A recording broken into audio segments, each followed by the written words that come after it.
Goeiemôre, liewe familie. Dit is lekker om vanmôre saam met julle hier te wees en ook die diens met hierdie lofprysing te kan begin. Dit is vir my altyd so lekker. So voorreg om vanmôre hier te kan wees.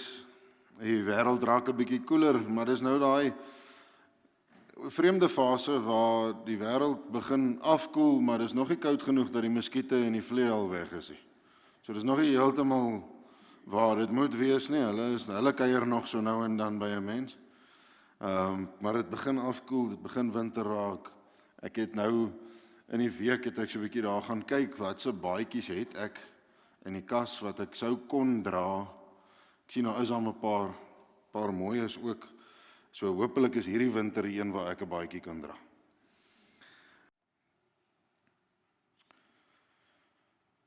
Wanneer ons die 10de gebod lees, moet ons daarna kyk as meer as net 'n uiterlike reël.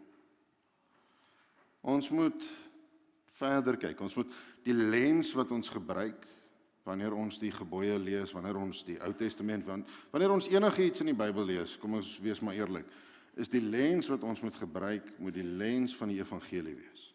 Moet die lens van Jesus wees, wanneer ons met die Bybel te doen het. So die 10de gebod in Eksodus 20 vers 17 lees, jy mag nie jou naaste se huis begeer nie, jy mag nie jou naaste se vrou begeer nie, ook nie sy slawe, slavinne, sy beeste en donkies nie, enige iets wat aan jou naaste behoort nie. Maar wanneer ons hierdie gebod lees deur die lens van Jesus, soos wat ons die Bybel behoort te lees, kan ons sien dat dit gaan oor meer as net hierdie uiterlike. In Matteus 5 sê Jesus, daar in die bergrede het hy 'n hele gedeelte wat hy met die wet werk, wat hy met die 10 gebooie spesifiek werk, dan sê hy, julle het gehoor dat gesê is, jy mag nie moord pleeg nie, maar ek sê vir julle. En dan sê hy, as jy woede in jou hart koester, het jy reeds moord gepleeg. Julle het gehoor dat daar gesê is dat jy mag nie egbreek pleeg nie, maar ek sê vir jou, as jy begeer in jou hart na iemand anders se vrou of se man toe, het jy klaar egbreek gepleeg. Die 10de gebod, gelees deur die lens van Jesus, sê vir ons, dit roep ons nie net om nie te vat of nie te wil hê wat iemand anders het nie, maar dit roep ons eerder om met 'n hart te lewe wat tevrede is in God. Wat toelaat dat ander mense geluk en vrede en guns kan beleef, sonder dat daar enigstens afguns in ons is, en wat ons vreugde in God se sorg en voorsiening vind. Jesus is vir ons die beste voorbeeld van die vervulling van hierdie en al die ander gebooie, maar hierdie een ook. Hy het nie begeer wat ander gehad het nie. Hy was totaal en al tevrede in die Here se wil en hy het alles opgegee om ons te verryk, nie homself nie. En wanneer Paulus in die tronk is, skryf hy, een van die kere wat hy in die tronk is, skryf hy in Filippense 4 die volgende ongelooflike mooi woorde wat vir my hierdie baie mooi saamvat. Filippense 4 vers 11 tot 13 skryf hy, ek het geleer om in elke omstandigheid tevrede te wees. En dan eindig hy met daai bekende gedeelte, ek is tot alles in staat deur Christus wat my krag gee. So familie, om die 10de gebod deur Jesus se boodskap te lees, deur Jesus se lens te lees, beteken vir ons om te sien dat ware gehoorsaamheid hieraan begin by jou hart. Om te weet dat Jesus die enigste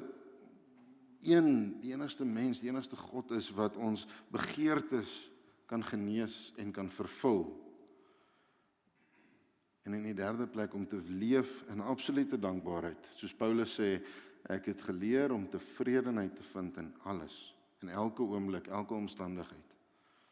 Om te leef in dankbaarheid, tevrede in God, vry van vergelyking en jaloesie met ander. Wanneer ons die 10de gebod, eintlik al die gebooie, so begin lees, dan begin die prentjie vir ons anders lyk. Dan begin daai wat Jesus, wanneer hulle vir hom vra, maar sê jy nou vir ons, wat is die belangrikste wet? Wanneer die fariseërs vir Jesus daar in 'n hoek probeer vasdruk, en sê hy vir hulle, maar kom ek help julle gou reg, kerels, daar's net twee. Jy moet die Here jou God lief hê met jou hele hart, jou hele siel en al jou verstand. En die tweede wat hiermee gelyk staan, jy moet jou naaste lief hê soos jouself. As dit die lens is wat jy gebruik om hierdie wêreld te benader, gaan die wêreld anders lyk. Ek het so ruk terug 'n stelling gesien wat gesê het, en dis nou Engels, so verskoon my, I cannot do all the good that the world needs, but the world needs all the good that I can do. Ek kan nie alles in hierdie wêreld verander nie, maar die wêreld het nodig dat ek goed verander, hoe klein dit ook al is. En dit begin deur hoe ons kyk na hierdie wêreld. Soos deur Jesus na die wêreld kyk, lyk dit anders. En familie, ek groet julle in daardie naam. In die naam van die Here, wat ons uitnooi tot 'n diep persoonlike verhouding. Mag elkeen van julle vanmôre 'n ontmoeting met daai Here hê. Baie welkom in hierdie erediens. Amen. Familie, ons teksgedeelte wat ons vandag gaan lees, Johannes 20 vers 19 tot 31, speel af op 'n baie interessante tyd. Dit speel af op die aand van die eerste dag van die week, die eerste gedeelte wat ons gaan lees, na Jesus se opstanding. Ons lees, ons ken die verhaal, ons ken die storie, die vroue was reeds na die graf toe, in die vorige gedeelte, hulle het teruggegaan, hulle het die disippels gaan haal, en hulle het teruggehardloop na die graf toe, om te gaan sien wat daar aangaan. Die vrouens het gesê, ek het die Here gesien.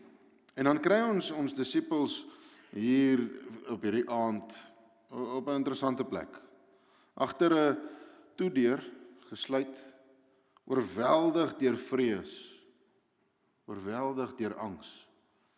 Die graf is leeg, die boodskap is gehoor van die vrouens af, van die disippels wat by die graf was, wat gesê het, hoorie, maar die graf is werklik leeg. Maar die disippels, die 11 op daai stadium, later 12, se harte is nog vol onsekerheid. Want kan dit dan nou wees? Hulle leef amper half in 'n tussenruimte tussen die belofte en die vervulling daarvan. Hulle leef tussen kennis en ervaring op 'n manier. En dan lees ons hierso vanaf vers 19 die volgende. Dit was al laat die aand op daardie eerste dag van die week. Die deure waar die disippels vergader het, was gesluit uit vrees vir die Jode. Jesus het toe gekom en tussen hulle gaan staan en vir hulle gesê, vrede vir julle. En nadat hy dit gesê het, wys hy hulle sy hande en sy sy. Die disippels was verheug toe hulle die Here sien. Toe sê Jesus weer vir hulle, vrede vir julle, soos die Vader my gestuur het, stuur ek julle ook. Nadat hy dit gesê het, blaas hy op hulle en sê vir hulle, ontvang die Heilige Gees. As julle mense se sondes vergewe, is dit hulle vergewe. As julle dit van hulle weerhou, bly dit van hulle weerhou. En dan gaan al 'n tydjie verby en dan lees ons hier van vers 24 af. Maar Thomas, een van die 12 wat bekend gestaan het as Didimus, was nie by hulle toe Jesus gekom het nie. Die ander disippels sê toe vir hom, ons het die Here gesien. Maar hy het vir hulle gesê, as ek nie die merke sien van die spykers in sy hande en my vinger nie in die sy van die spykermerke en my hand nie in sy sy steek nie, sal ek nooit glo nie. 8 dae later was sy disippels weer binne en Thomas saam met hulle. Terwyl die deure gesluit was, het Jesus gekom en in hulle midde gaan staan en gesê, vrede vir julle. Daarna sê hy vir Thomas, bring jou vinger hier en kyk na my hande en bring jou hand en steek dit in my sy en moenie langer ongelowig wees nie, maar gelowig. Thomas het vir hom gesê, my Here en my God. Toe sê Jesus vir hom, glo jy omdat jy my gesien het? Gelukkig is hulle wat nie gesien het nie en tog tot geloof gekom het. En dan eindig Johannes hierdie gedeelte af met 'n opskrif wat sê die doel van die evangelie, wat sê Jesus het nog baie ander tekens voor sy disippels gedoen wat nie in hierdie boekrol geskryf staan nie. Hierdie dinge is egter neergeskryf sodat julle kan glo dat Jesus die Christus is, die Seun van God, en dat julle deur te glo die lewe in sy naam kan hê. Ons lees tot sover vanmôre. So ons lees het hierdie prentjie van hierdie disippels wat 12 hier in 'n kringetjie sit binne in hierdie huis, vensters is toe, deure is toe, ligte is af. Jy weet, niemand moet tog net beweeg nie, want net nou hoor iemand ietsie. En dis presies in daai oomblik wat Jesus tussen hulle kom staan.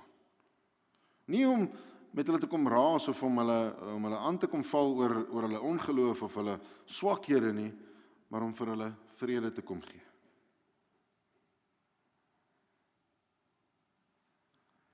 Johannes eindig hierdie gedeelte met daai stukkie af wat sê, hierdie is neergeskryf sodat jy kan glo dat Jesus die Christus is. So wat ons daar het is, Johannes skryf nie sy evangelie as 'n geskiedenisboek nie.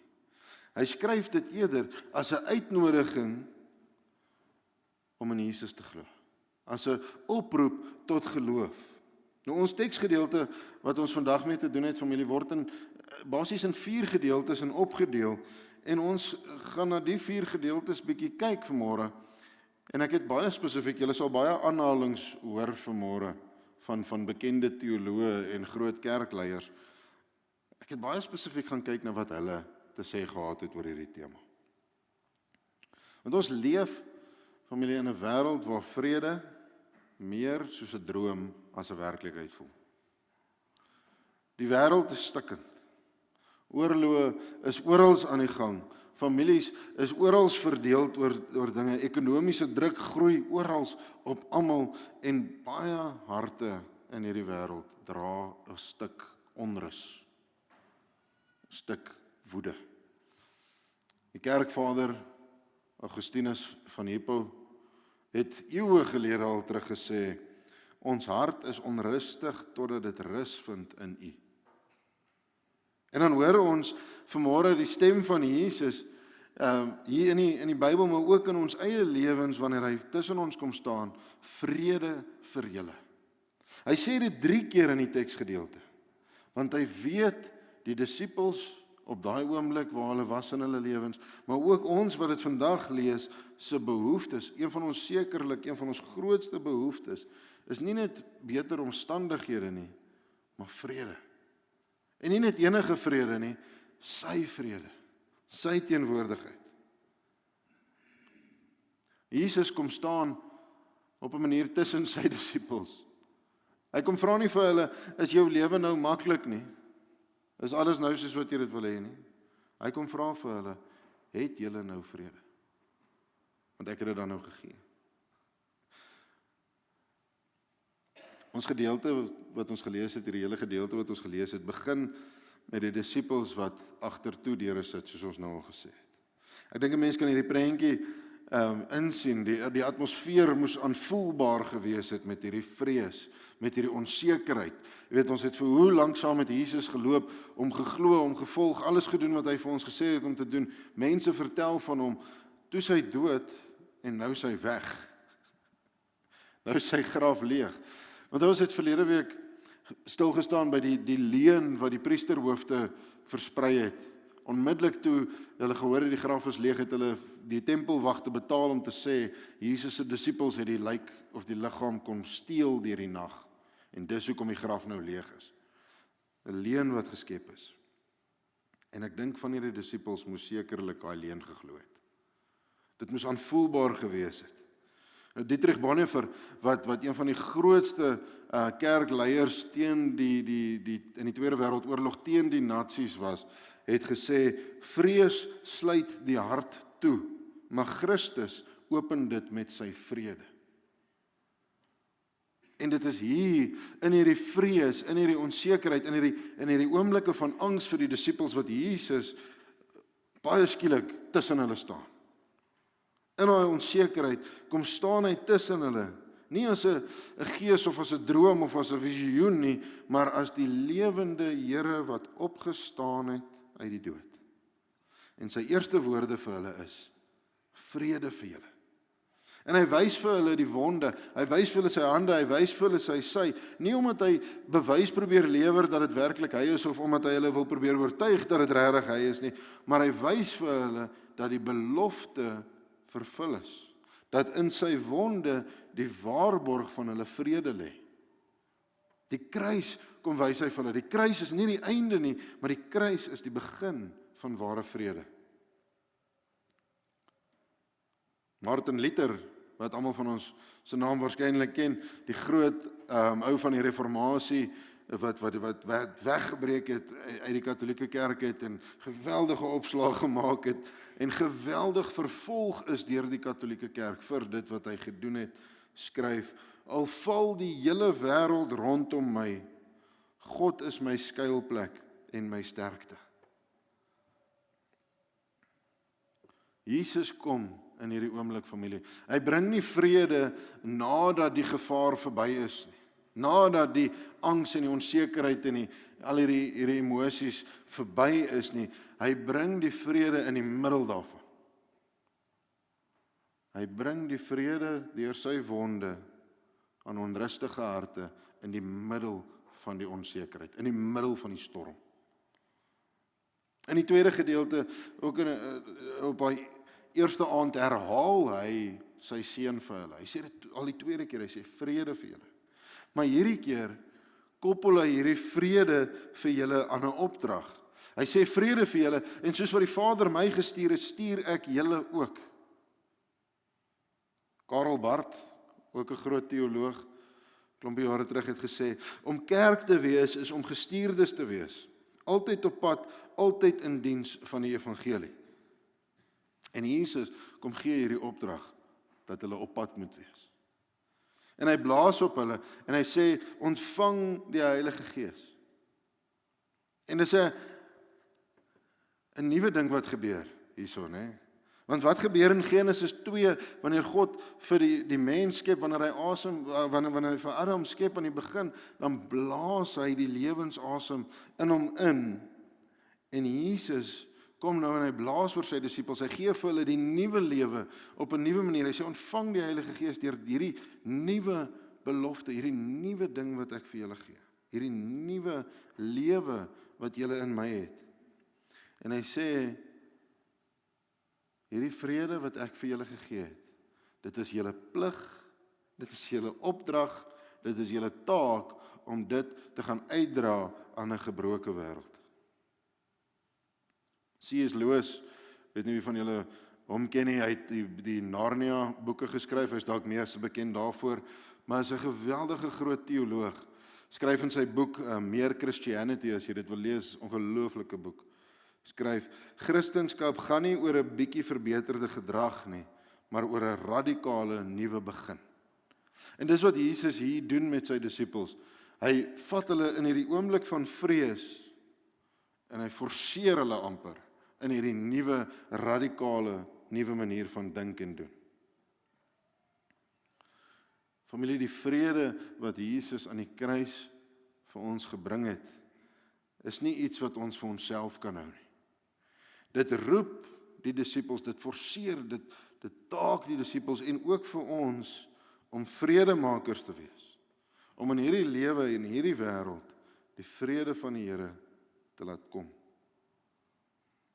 En dan lees ons in ons gedeelte, hierdie hele gedeelte wat ons gelees het, gaan nou so min of meer 'n week verby, né? En in daai week weet ons nie regtig wat gebeur nie. Die Johannes Evangelie vertel nie vir ons wat die disippels nou in daai week gedoen het van sy eerste ontmoeting tot sy tweede ontmoeting nie, maar ons weet dat Thomas nie by die eerste ontmoeting was nie. En ons lees van sy stryd. Ek wil dit nie sleg maak nie, maar ons lees wanneer die ander disippels vir hom sê, maar ons het die Here gesien, hy was hier, Thomas, hy was hier. Dan sê hy vir hulle, ek gaan dit nie glo nie. Tensy ek dit nie self sien nie, tensy ek dit nie self kan beleef nie, sal ek dit nooit glo nie. Is die woorde wat hy gebruik.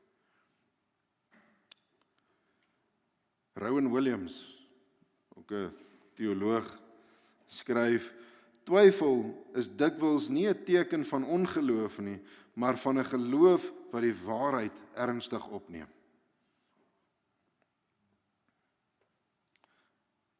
Ons sien in Thomas se verhaal iets daarvan.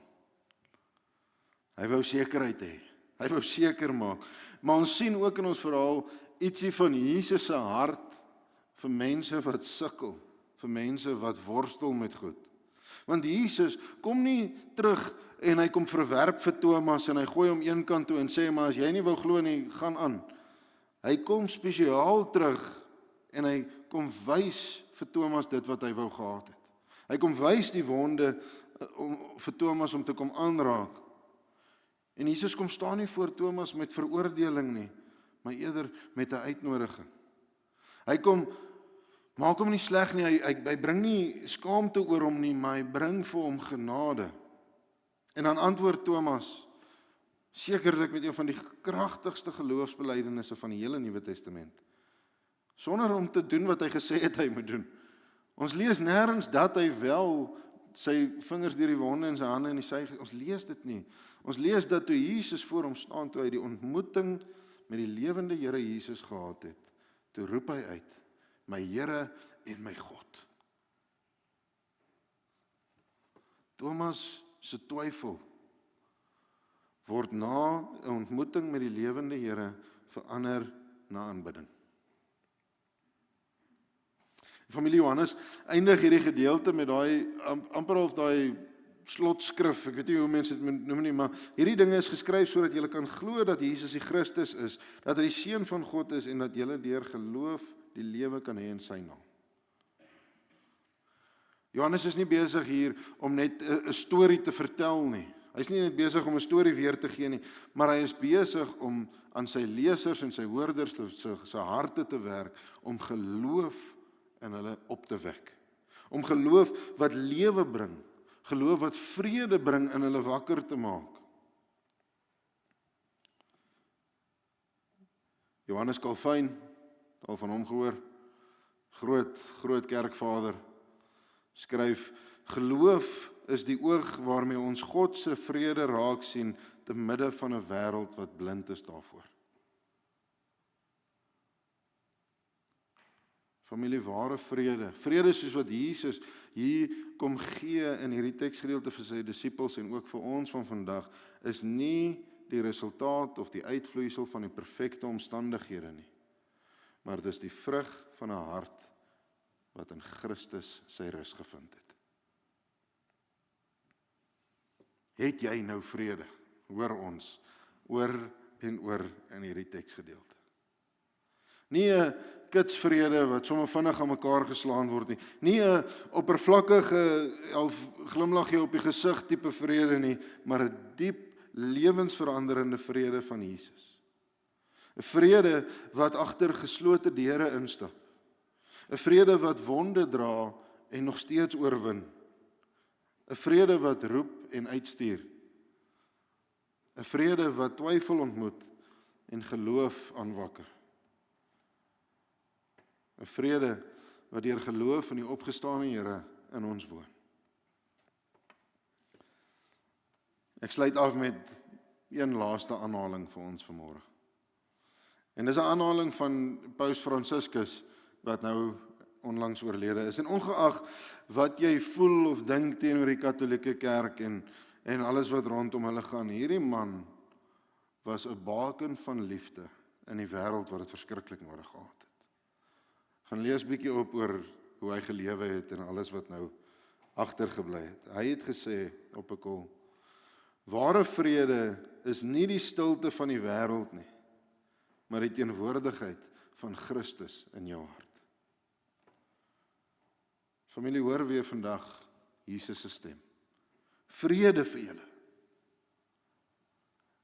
En mag ons saam met hom, saam met Thomas, hom kan antwoord deur te sê, my Here en my God. Amen. Kom ons bid saam. Hemelse Here, Vader, wanneer ons vanmôre hierdie woorde oor vrede, help ons om dit te verstaan. Help ons, Here, om dit in te neem en dit saam met ons te gaan dra en dit ook te gaan leef. Hierdie vrede wat U vir ons gee, hierdie vrede wat U aan die kruis vir ons gebring het.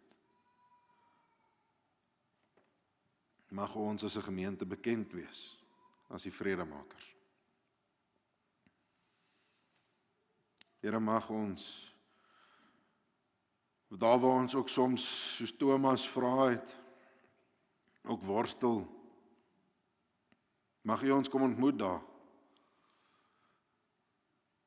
Here, waar ons soos die disippels soms in vrees en in angs sit en wegkruip, mag U ons kom ontmoet daar. Here, mag ons hierdie vrede wat U vir ons beloof, ons eie maak.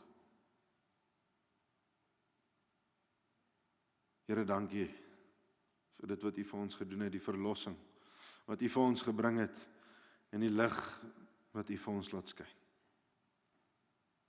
Seën ons, Here. Amen.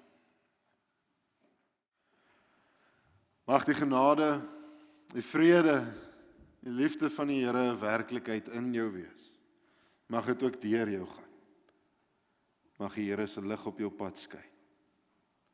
Amen.